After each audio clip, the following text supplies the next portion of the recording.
Hello friends, welcome to my channel queens world. Chicken gravy டேஸ்ட்லேயே ராஜ்மா கறி தாங்க வைக்க போகிறேன். அது எப்படி வைக்கணும் பார்த்துடலாம் வாங்க. அதுக்கு முந்தி இதை முந்தின நாளே நான் ஊற போட்டு வச்சுட்டேங்க. அப்போ தான் சாஃப்டாக வெந்து கிடைக்கும், அதுக்காகத்தான். சரி, இப்போ ஒரு குக்கரை அடுப்பில் வச்சுக்கிட்டு தேவையான அளவு எண்ணெய் ஊற்றி அது கூடவே தேவையான மசாலா போட்டுக்கலாங்க. போட்டதுக்கப்புறமா பல்லாரி, ரம்பாயில், பச்சை மிளகு மூணையும் போட்டு வதக்கி விட்டுக்கலாம். அது கூடவே கொஞ்சமாக இஞ்சி பூண்டு பேஸ்ட்டு அதையும் போட்டுக்கலாம்.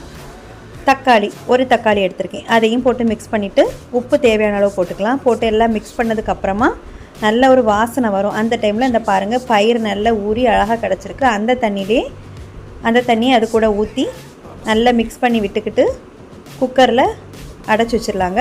4 விசில் போட்டு எடுத்துகிட்டேன். இப்போ சூப்பராக எவ்வளோ அழகாக வெந்து கிடச்சிருக்குன்னு பாருங்கள். நல்ல சாஃப்டாக இருக்குது, சாப்பிட்றதுக்கும் நல்லா டேஸ்ட்டாக இருக்கும். அது ஒரு பக்கம் இருக்கட்டும். இப்போ நம்ம தேங்காய் திருவி வச்சுருக்கேன், அது கூடவே முந்திரி பருப்பும் போட்டு நல்லா மசியாக அரைச்சி எடுத்துடலாங்க.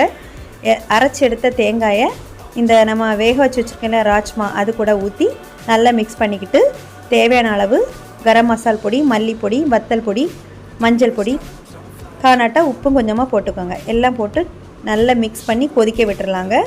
லாஸ்ட்டாக கஸ்தூரி மேத்தி பொடிச்சு போட்டுக்கலாம். கறி செம்ம டேஸ்ட்டாக இருக்குங்க. நீங்களும் ட்ரை பண்ணி பாருங்கள். நாங்கள் சப்பாத்தி கூட தான் இன்றைக்கி ட்ரை பண்ணுறோம். வீடியோ பிடிச்சா லைக் பண்ணுங்கள், சேனலை சப்ஸ்கிரைப் பண்ணுங்கள். ஓகே ஃப்ரெண்ட்ஸ், தேங்க்யூ, பாய்.